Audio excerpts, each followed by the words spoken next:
Welcome friends. APG TW ভরসার cashless পদ্ধতি বা যে কোনো ইন্স্যুরেন্স পলিসির ক্ষেত্রে হসপিটালে কিভাবে ক্যাশলেস পদ্ধতিতে ক্লেম পাওয়া যায় ও কি কি ডকুমেন্টস লাগে সমস্ত বিষয় নিয়েই আজকের ভিডিও। চলুন শুরু করা যাক। প্রথমে আপনি আপনার পছন্দের হসপিটালে গেলেন, সে চেন্নাই অ্যাপোলো হোক বা ভেলোর সিএমসি বা কলকাতার যে কোনো হসপিটালে। আপনি তো আর গেলেই ভর্তি হতে পারবেন না, আপনাকে ডাক্তার দেখাতে হবে। তারপর ডাক্তারবাবু প্রেসক্রিপশান করে অ্যাডমিশন স্লিপ ইস্যু করবেন। এরপর আপনি সেই হসপিটালে অ্যাডমিশন কাউন্টারে গেলেন, সেখানে আপনার ভরসা কার্ড বা ইন্স্যুরেন্স কার্ড দেখালেন। তারা আপনার কার্ডটি চেক করে অনলাইনে দেখবেন। তারপর আপনাকে 8 থেকে 12 পাতার একটি ফর্ম দেবেন, যেটা আপনাকে ফিল আপ করে ইন্স্যুরেন্স অ্যাডমিশন কাউন্টারে জমা করতে হবে। চলুন এবার আমরা দেখে নেব কি কি ফর্ম দিল, কিভাবে ফিল আপ করবেন, কি কি ডকুমেন্টস দিতে হবে। তা আমি এখন দক্ষিণ ভারতে অবস্থিত চেন্নাই অ্যাপোলোর ফর্মটি দেখাবো এবং কিভাবে জমা করবেন, কি কি ডকুমেন্ট দিয়ে জমা করবেন সেই বিষয়টা নিয়েও আলোচনা করব। ফর্মের প্রথমেই যদি আপনি চেন্নাই অ্যাপোলোতে অ্যাডমিশন নেন, সেই ক্ষেত্রে যেমন প্রি অ্যাপ্রুভাল ক্যাশলেস চেকলিস্ট, এটা একটা চেকলিস্ট।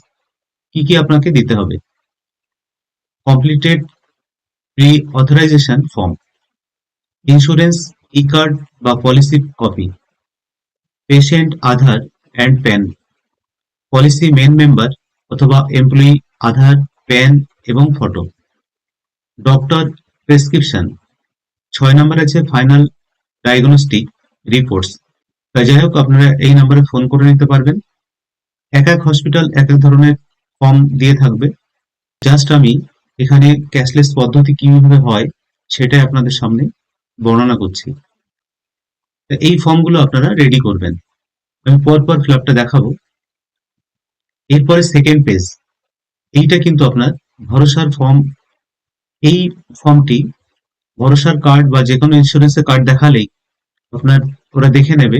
এটা আমাদের দেখুন টিপি এর যে লোগোটা দেওয়া আছে, আইআরডিআই এর লাইসেন্স নাম্বার এত। Request for cashless hospitalization for health insurance policy part C. এই পার্ট সিটা আপনাকে ফিল আপ করতে হবে। এখানে to be filled in block letters, capital লেটারে ফর্মটা ফিল আপ করতে হবে। Details of the third party administrator অথবা ইন্স্যুরার হসপিটাল, তিনজন এটা ফিল আপ করতে পারবেন। এইখানে প্রথমে এতে আছে নেম অফ দ্য টিপিএ অথবা ইন্স্যুরেন্স কোম্পানি, তার ইন্স্যুরেন্স কোম্পানির নামটা এখানে লেখা আছে, heritage health insurance TPA private limited. তার টোল ফ্রি কন্ট্যাক্ট নাম্বার দেওয়া আছে, টোল ফ্রি ফ্যাক্স নাম্বার দেওয়া আছে। এরপরে যেটা আপনাদের ফিল আপ করতে হবে, নেম অফ দ্য হসপিটাল। আপনি ধরুন চেন্নাই অ্যাপোলোতে অ্যাডমিশন নিয়েছেন, এইভাবে কিন্তু আপনি হসপিটালের নামটা লিখবেন। আপনি যেখানে অ্যাডমিশন হবে সেইভাবে আপনার হসপিটালের নামটা লিখবেন, অ্যাড্রেসটা এখানে নিচে দেবেন। কিন্তু হসপিটাল থেকে অ্যাডমিশন কাউন্টার থেকে আপনি কোনগুলো ফিল আপ করবেন তারা কিন্তু এইভাবে টিক চিহ্ন দিয়ে দেবে, আপনি সেইগুলোই ফিল আপ করলেই চলবে, আদার্স আপনার ফিল আপ না করলেও চলবে। এইখানে যেহেতু আমি নেম অফ দ্য হসপিটাল এটা আমি দেখিয়েছি, ওরা টিক চিহ্ন দেয়নি। তারপরে যেটা আপনার ক্ষেত্রে important, to be filled by insure অথবা পেশেন্ট, এখানে প্যাথো মেম্বার অথবা পেশেন্ট এটা ফিল আপ করবেন। নেম অফ দ্য পেশেন্ট, এখানে যে পেশেন্ট তার নামটা আমি দিয়েছি। তারপরে জেন্ডার, এখানে মেল ফিমেল যেটা আপনার জেন্ডার হবে সেটা আপনি টিক চিহ্ন দেবেন। তারপর আপনার এজ কত সেটা আপনি লিখবেন। ডেট অফ বার্থ, আপনার ডেট অফ বার্থ আমি এটা ডেমো হিসেবে দেখিয়েছি, এটা এইভাবে আপনারা লিখবেন। কন্ট্যাক্ট নাম্বার, আপনার কন্ট্যাক্ট নাম্বার এটাও আমি ডেমো হিসেবে দেখিয়েছি। তারপরে contact number of attending relative, যদি আপনার সঙ্গে রিলেটিভ থাকে তার সেই কন্ট্যাক্ট নাম্বারটা এখানে দেবেন। ইন্স্যুর কার্ড আইডি নাম্বার, আপনার যে ভরসার কার্ড আছে বা যে কোনো ইন্স্যুরেন্স কার্ড আছে সেই কার্ডের যে আইডি নাম্বার সেটা এইভাবে লিখবেন। এরপরে পলিসি নাম্বার, আপনার কার্ডেই দেখবেন পলিসি নাম্বারটা দেওয়া আছে, এই পলিসি নাম্বারটা এইভাবে আপনি লিখবেন। এটাও আমি ডেমো হিসেবে দেখিয়েছি। তারপরে এমপ্লয়ি আইডি, এটা আপনার লেখার দরকার নেই, কারণ হসপিটাল থেকে অ্যাডমিশন কাউন্টার থেকে এই টিক চিহ্নগুলো আপনাকে ফিল আপ করতে বলেছে, সুতরাং বাকিগুলো আপনার লেখার দরকার নেই। এরপরে নিচের দিকে দেখুন, এই ফর্মটাতে উপরে ডিআর বলে লিখে দিয়েছে। ডিআর মানে হচ্ছে এখানে ডক্টর, অর্থাৎ এই ফর্মটা ডাক্তারই ফিল আপ করবে, সুতরাং আপনাদের এই ফর্মে কোনো কাজ নেই। এর পরের ফর্মটাও দেখুন ডিআর বলে লেখা আছে, তাহলে এই ফর্মেও কিন্তু আপনার কোনো কাজ নেই। এইভাবে ছেড়ে দেবেন ফর্মগুলো। তারপরের ফর্মটাও দেখুন, পরের পেজটা ডিটেলস অফ পেশেন্ট অ্যাডমিটেড, এটাও কিন্তু ডিআর লেখা আছে, তাহলে এটাও কিন্তু ডাক্তারের থেকেই ফিল আপটা হবে। এরপরে যে ডিক্লারেশন ফর্মটি আছে, এইখানে name of the treating doctor, qualification, registration number with state code, এটাও কিন্তু ডাক্তারই ফিল আপ করবে। এখানে হসপিটালের সিল দেবে, আর বাম দিকে এখানে পেশেন্ট তার সাইন করবে, এখানে বাম দিকে তার পেশেন্টের সাইন হবে। এরপরে ডিক্লারেশন বাই দ্য পেশেন্ট বা রিপ্রেজেন্টেটিভ, এই ডিক্লারেশন ফর্মটি দেখুন, এগুলো এখানে কিছুই নেই। তারপরে নিচের দিকে এখানে হসপিটাল থেকে আপনাকে এভাবে দাগ দিয়ে দেবে ওরা, কোনটা কি লিখতে হবে। প্রথমেই পেশেন্ট বা ইনসিওর্ড নেম, এখানে আপনার পেশেন্টের নাম লিখবেন এইভাবে, তার কন্ট্যাক্ট নাম্বার, ইমেল আইডি যদি থাকে দেবেন, এটা অপশনাল আছে। পেশেন্ট বা ইনসিওর্ড সিগনেচার, এখানে পেশেন্টের সাইনটা করাবেন, তারপর ডেট দেবেন, টাইম লেখার দরকার নেই। এরপরে পরের পেজে যে ফর্মটি আছে, এইখানে তার হসপিটাল তার সাইন করবে, ডক্টর তার সাইন করবে, এখানে আপনার কোনো কাজ নেই। এরপরের ফর্মটি যেখানে আছে,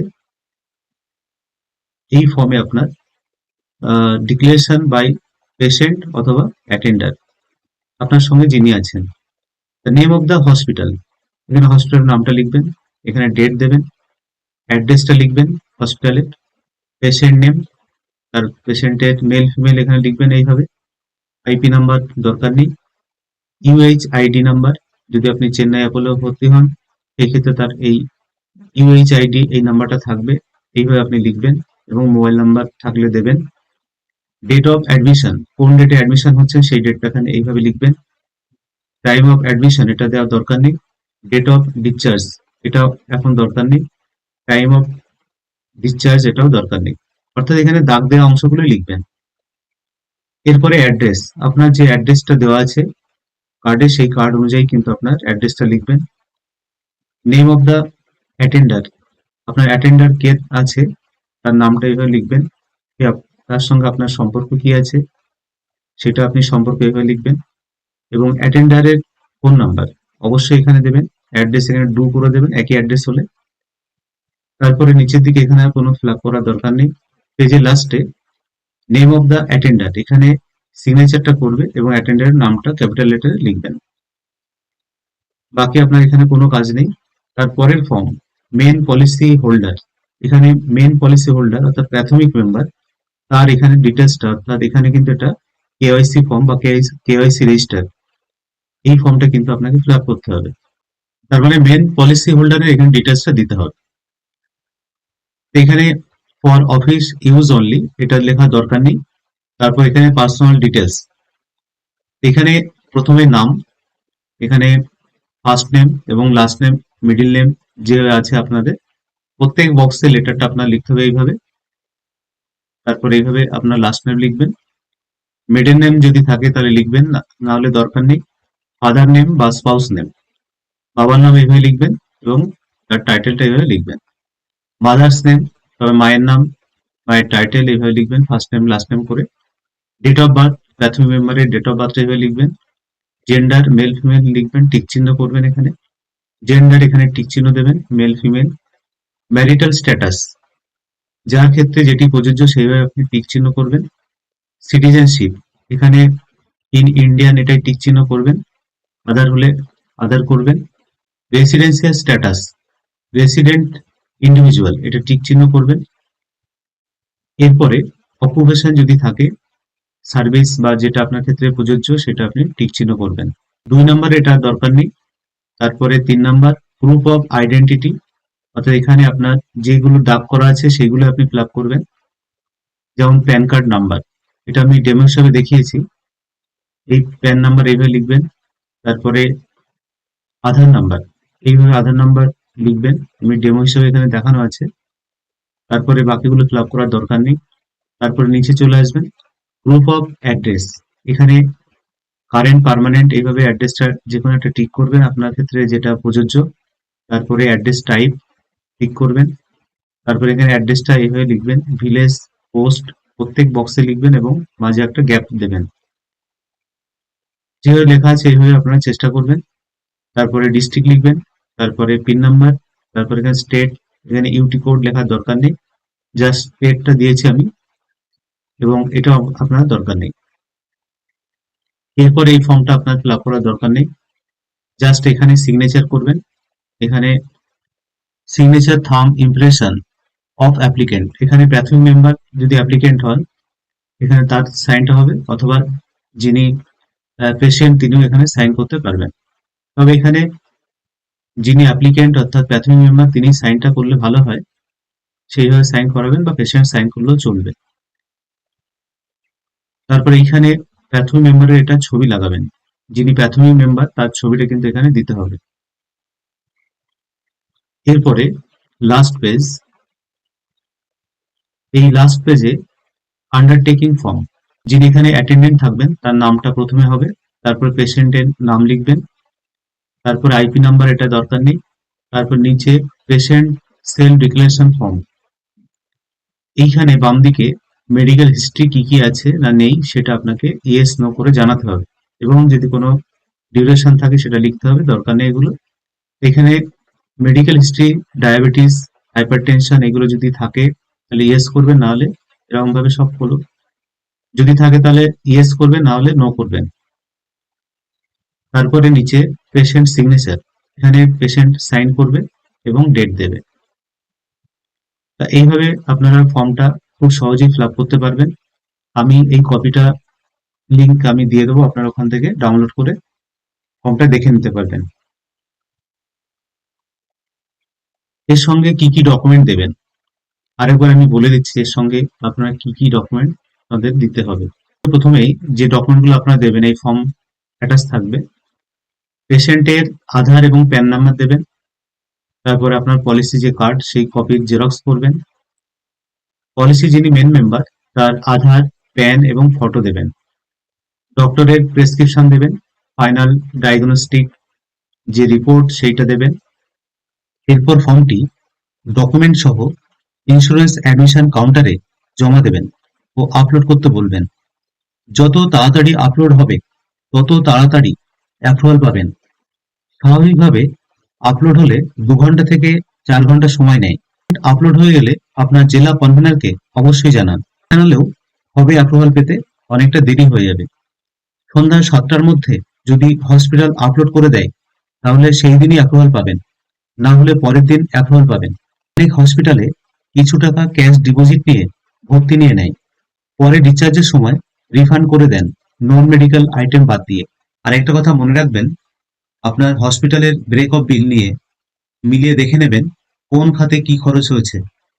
কোনো গড়মিল হলে ওয়ার্ড ম্যানেজার বা অ্যাডমিশন কাউন্টারে জানান।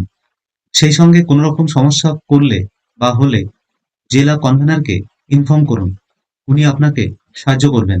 অ্যাডমিশনের 30 দিন আগে ও ডিসচার্জের 60 দিনের মধ্যে কোনো টেস্ট বা মেডিসিন বিল হলে সেটাও আপনি রিএম্বার্সমেন্ট ক্লেম করতে পারবেন। কিভাবে রিএম্বার্সমেন্ট ক্লেম করতে পারবেন তা পরবর্তী ভিডিওতে আলোচনা করব। যদি ভিডিওটি ইনফরমেটিভ মনে হয় তাহলে অবশ্যই লাইক, শেয়ার ও কমেন্ট করবেন। ধন্যবাদ।